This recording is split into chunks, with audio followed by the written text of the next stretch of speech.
Pourquoi ce thème des deuxièmes rencontres? Au fond, l'idée, d'abord, cette notion de la fragilité, aujourd'hui, c'est un sujet qui, moi, m'a profondément bouleversé il y a 15 ans. Je pensais tout savoir sur la fragilité humaine après avoir créé un groupe de 450 salariés, donc majoritairement de personnes handicapées, etc. Je pensais tout savoir.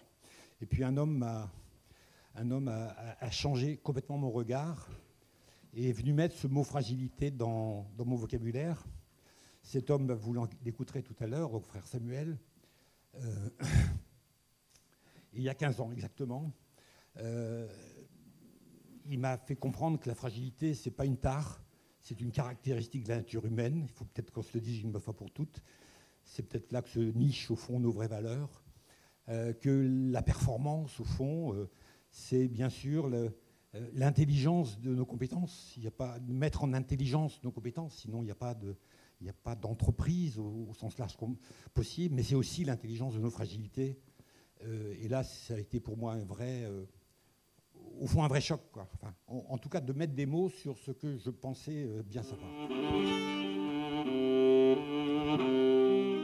Je voulais ensuite vous dire un petit peu, ce thème a pas mal interpellé les personnes. Comment on est arrivé à ce thème?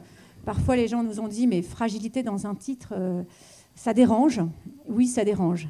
Et comment on y est arrivé? En fait, on s'est dit pendant 3 ans qu'on allait commencer à travailler, à retravailler, à revisiter toute l'histoire de la Chartreuse, de façon à pouvoir ancrer notre projet dans ses racines, ce qui nous paraît très important.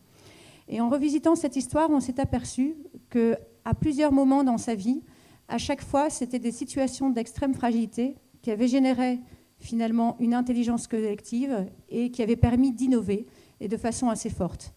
Premier des exemples, c'est déjà Saint Bruno, fondateur des Chartreux, qui finalement était en fragilité par rapport à sa recherche spirituelle et qui, accompagné par 6 compagnons puis par des frères, a créé l'Ordre des Chartreux. La deuxième fragilité rencontrée dans l'histoire de la Chartreuse, c'est l'hospice asile-psychiatrique de la Chartreuse, où ici, vous aviez plus de 600 malades, tout type de handicap, et puis très très peu de personnel, puisque c'était prévu uniquement pour des personnes âgées au départ, mais qui n'avaient pas d'handicap, et vous vous retrouvez avec des enfants et des personnes de tous les âges et tout type de handicap, et des moyens matériels, des conditions matérielles extrêmement difficiles. Et pendant ces 40 ans, cet hôpital s'est dit, mais comment on peut fonctionner différemment en faisant de nos fragilités des forces?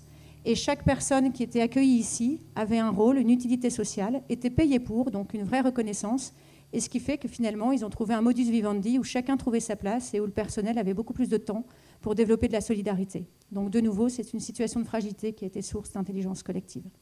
Et puis tout simplement aujourd'hui, à l'époque actuelle, c'est finalement ce grand bâtiment à la fois immense et éminemment fragile aussi de par sa surface, où tout le monde se disait qu'en faire. Et finalement, aujourd'hui, sa renaissance, elle est le fruit de l'intelligence collective d'acteurs privés, publics et associatifs. Donc on est finalement en plein dans le thème. Je vois beaucoup de projets dans le monde entier, mais tous ces projets commencent dans une région, sont locales ou régionales.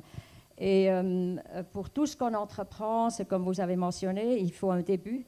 Et mon mari dit toujours, pour être un grand leader ou pour entreprendre, il faut du cœur, il faut une âme, il faut un cerveau, c'est-à-dire l'intelligence, et il faut de bons nerfs. Donc, et je vois qu'ici, vous avez tous les 4, en tout cas, et surtout un grand dynamisme et une grande passion. Et c'est ça qu'il faut pour réussir. Maintenant, notre réseau comprend plus que 300 entrepreneurs dans le monde entier. Et ils sont actifs dans tous les domaines imaginables, la santé, l'éducation, le développement agricole, etc.